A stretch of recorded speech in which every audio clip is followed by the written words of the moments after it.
धाकड़ खबर के news room से मैं आपके साथ हूं अकरम रईस खान। उत्तर प्रदेश में नारा देकर आई थी भाजपा कि वो कानून व्यवस्था को बेहतर कर देगी, महिलाओं के साथ हो रहे अपराध को खत्म कर देगी, एक सुरक्षित प्रदेश बनाकर लोगों को देगी। लेकिन पिछले काफी समय से लगातार हो रही वारदातों घटनाओं ने साबित कर दिया है कि कानून व्यवस्था उत्तर प्रदेश में पूरी तरह चौपट हो गई है। और ये मामला तब और ज्यादा संगीन हो जाता है जब आरोप बीजेपी के नेताओं पर, एमएलए पर या किसी बड़े पदाधिकारियों पर लगने लग जाता है और पुलिस उसमें कुछ काम नहीं करती, उसको आसानी से निकाल देती है या वो निकल जाता है। ऐसे ही एक मामले में बीजेपी विधायक के पति का नाम जब निकल गया तो शायद गाजियाबाद के जो आईपीएस हैं, वहां पे एसपी आ रहे हैं, एसपी ग्रामीण, एसपी देहात उनको कह सकते हैं, नीरज कुमार जादव, उनका दर छलक पड़ा। उन्होंने ट्वीट करके लिखा कि हम लोग क्रिमिनल से लड़ सकते हैं, जीत भी सकते हैं, लेकिन सिस्टम के संरक्षण में पल रहे क्रिमिनल से लड़ तो सकते हैं, जीत नहीं सकते। मैं आज हार गया। एक आईपीएस के शब्द क्या कहलाते हैं, ईमानदार छवि के वो माने जाते हैं, और उनका इस तरीके से ट्वीट करके लिखना बहुत सारे सवाल पैदा करता है। तो उत्तर प्रदेश में अधिकारी, अपराध और सिस्टम, सिस्टम से समझिए कि सरकार, वरना अधिकारी भी सिस्टम नहीं है। तो क्या वहां अधिकारी जो काम करने वाले हैं वो घुटन महसूस कर रहे हैं? क्यों उनके सामने ऐसी परिस्थितियां पैदा हो रही हैं? और क्यों हर कोई बोल के नहीं बता पा रहा है नीरज कुमार जादव की तरह? इन्हीं सारे पहलुओं पर बात करेंगे। उत्तर प्रदेश ही नहीं, पूरे देश की राजनीति पर अच्छी खासी पकड़ रखने वाले वरिष्ठ पत्रकार रवि अरोड़ा जी हमारे साथ हैं। आए दिन उनके आर्टिकल बहुत सारे अखबार में हिंदी इंग्लिश में छपते रहते हैं, पत्रकारिता का एक लंबा अनुभव रखते हैं। तो उन्हीं से जानेंगे कि नीरज कुमार जादव का एक ट्वीट क्या कहता है। सर देखिए अकरम जी, इसको पूरे विस्तृत परिप्रेक्ष्य में देखने की जरूरत है जी।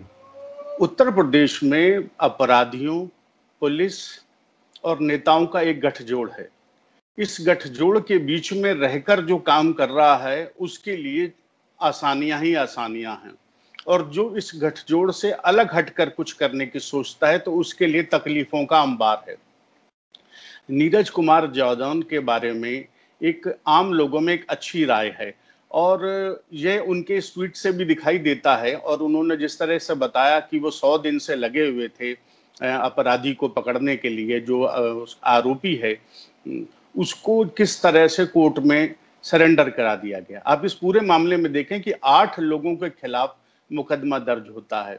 2 हत्या होने से पहले ही दिल्ली में जाकर अपने किसी मामले में पुराने में सरेंडर कर देते हैं और जेल चले जाते हैं। एक अपराधी गाजियाबाद में जिसके पीछे पुलिस लगी हुई थी वो सरेंडर कर देता है। एक की मेरठ में हत्या हो जाती है, गोली मार दी जाती है उसको। और एक जो इसके अंदर आरोपी हैं मंजू सिबाज, जो मोदी नगर की विधायक हैं, उनके पति, उनके खिलाफ कहीं कोई किसी किस्म की कार्रवाई नहीं होती। यहां तक कि उनके क्लिनिक के बाहर आरपीएफ भी तैनात कर दी जाती है उनकी सुरक्षा के लिए। तो अब आप इसको देखिए, इस सिस्टम में कोई नीरज कुमार जादव कैसे काम कर सकता है।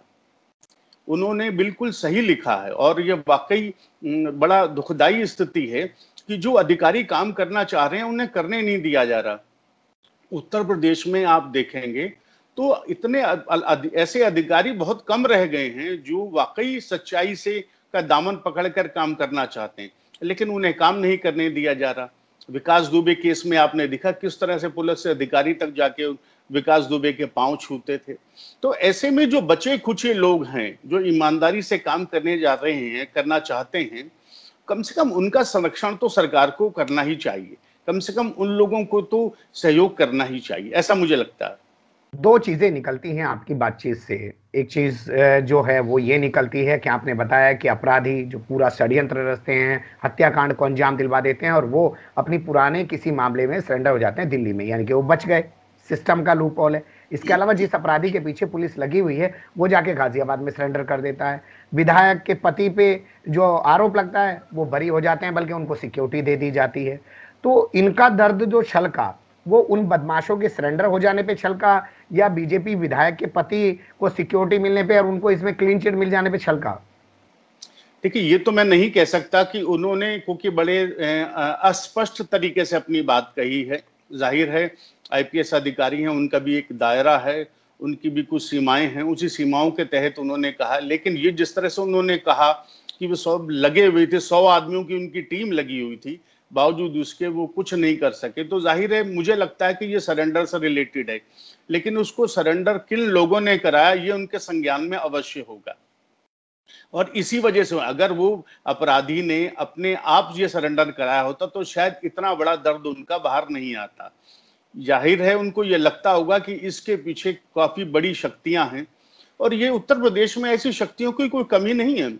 जैसे मैं आपको बताऊं कि जी, मैं उस पर बात करूंगा सर कि उत्तर प्रदेश में ऐसी शक्तियां कितनी और हैं और कहां कहां हैं, आप बताइएगा। लेकिन एक चीज आपकी नजर से गुजरी होगी, इसमें एक आरोपी था सप्पू गुजर, उसके फेसबुक पे लगातार पोस्ट की जा रही थी और पुलिस को लिखा जा रहा था कि जिसमें दम है वो आ जाए, रणभूमि सज चुकी है, हम उसे मौत के घाट उतार देंगे। तो मतलब फेसबुक से भी पुलिस को धमकाया जा रहा था। बिल्कुल स्पष्ट है, ये बिल्कुल धमकाया जा रहा था। और अपनी जो उस सप्पू गुजर जो है, जो सभासद का पति है, वो अपने दम पर नहीं धमका रहा था। इसको समझने की जरूरत है, किसी अपराधी में इतना दम नहीं होता कि इस तरह से वो पुलिस को, सिस्टम को चैलेंज करे, जब तक कि उसको ये एहसास ना हो कि वो सिस्टम खुद है और पूरा सिस्टम उसके साथ है। तो वो सप्पू गुजर जो है, उसके साथ पूरा सिस्टम था। सिस्टम क्या हो सकता है? वहां पर स्थानीय प्रशासन, स्थानीय नेता या जो भी स्थानीय शक्तियां हैं, सब उसके साथ हैं। इसी दम पर ही तो वो इतनी बड़ी बात कह रहा है। तो ये बिल्कुल स्पष्ट है कि वो उस अपराधी में इतना दम नहीं हो सकता कि वो अपनी ताकत पर इतनी बड़ी बात कह सके। वो अपनी जो पीछे खड़ी ताकतें हैं उनके दम पर ये सब कह रहा है। बिल्कुल आपने सही कहा कि वो जो पीछे खड़ी ताकतें हैं उसके दम पे वो लिख रहा है, वरना एक अपराधी तो पुलिस से बचता हुआ भागता है, फेसबुक पे सामने डट के लिखता नहीं है। अच्छा, आप जिक्र कर रहे थे कि उत्तर प्रदेश में पहली बार ऐसा कोई नहीं हुआ है। आपको बुलंदशहर का वाकया भी याद होगा, वहां पे जो इंस्पेक्टर सुबोध कुमार सिंह को पीट पीट के मार दिया गया, उसमें खुद बीजेपी के नेता, बजरंग दल और तमाम लोगों का नाम आया। और बाद में जब वो जेल से छूट के आए जमानत पे, तो उनको फूल मालाएं पहनाई गई, उनको मिठाइयां खिलाई गई, नारे लगाए गए। बिल्कुल, और खाली ये इकलौता ऐसा मामला नहीं, आप जो पूर्व मंत्री, केंद्रीय मंत्री चिमयानंद का मामला देख लीजिए, किस तरह से उनको पूरे सिस्टम ने बचाने की कोशिश की। जब सब तरफ से सब घेराबंदी होगी तब जाकर उनकी अरेस्टिंग होती है। कुलदीप सेंगर के मामले में, जो विधायक कुलदीप सेंगर हैं, उनके मामले में देख लीजिए किस तरह से वो जो पीड़ित परिवार है उसका उत्पीड़न करते रहे, उनको किस तरह से फंसाते रहे, उनके दुर्घटनाएं कराते रहे, और पूरा कहीं कोई उनके खिलाफ कोई कार्रवाई नहीं हुई।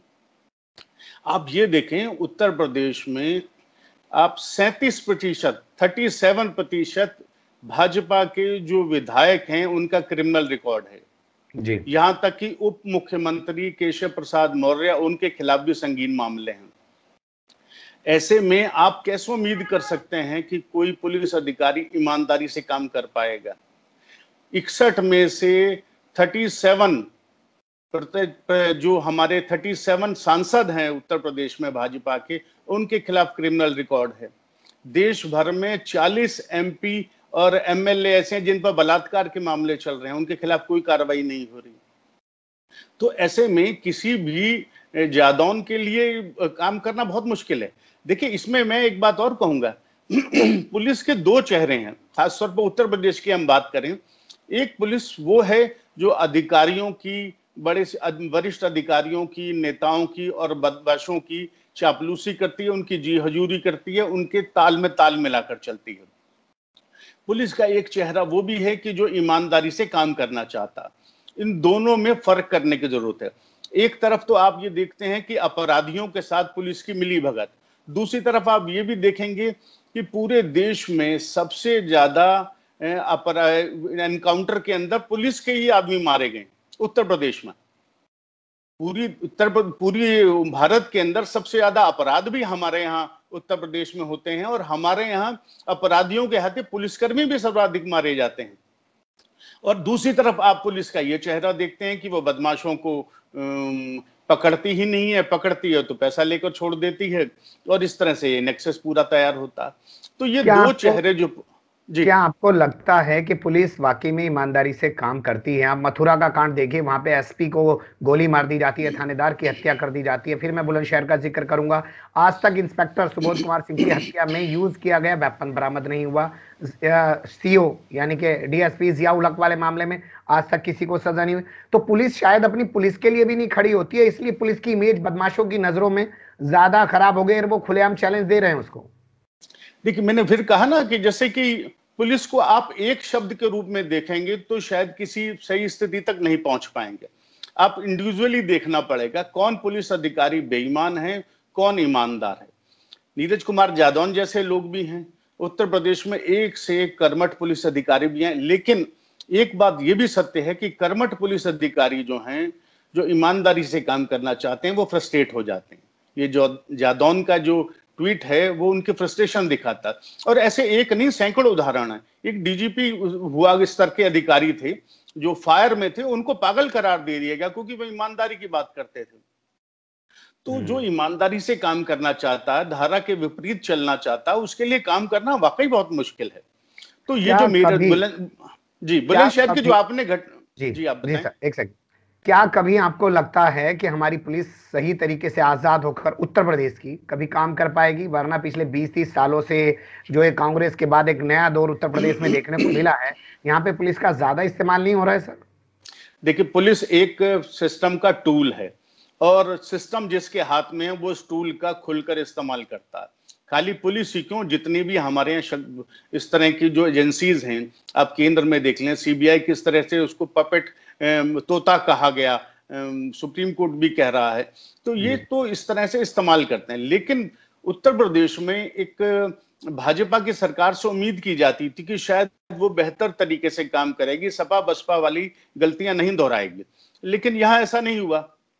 अब आप देखें जिस तरह से अब ये ब्राह्मणों में असंतोष है, तो कहीं ना कहीं कोई बात तो होगी। ऐसा नहीं है कि वो बिल्कुल बिल्कुल हवा में बात कर रहे हैं। जो एक के बाद एक ब्राह्मणों की हत्या हुई है उत्तर प्रदेश में, 200 से अधिक बताई हैं उन लोगों ने। तो आप इससे अंदाजा लगाइए कि कहीं ना कहीं कुछ ऊपर से ऐसा खेल चल रहा है। जो कहा जा रहा है कि ये ठाकुरों की सरकार है, तो वो कोई ठाकुर अपने आप में तलवार लेके सड़क पे थोड़ा ना निकले हुए, वो सिस्टम को ही तो इस्तेमाल किया जा रहा होगा ना। तो ये जो सरकार आई है जिसने कहा था वो अपराध मुक्त प्रदेश बनाएगी, रामराज लाएगी, तो ये तो रामराज नहीं है। एक विधायक का पति अगर हत्या आरोपी, उसको करार दे दिया गया, 120 का मामला उसके बनता है, 120 भी लगी है, तो उनसे पूछताछ तो होनी चाहिए ना।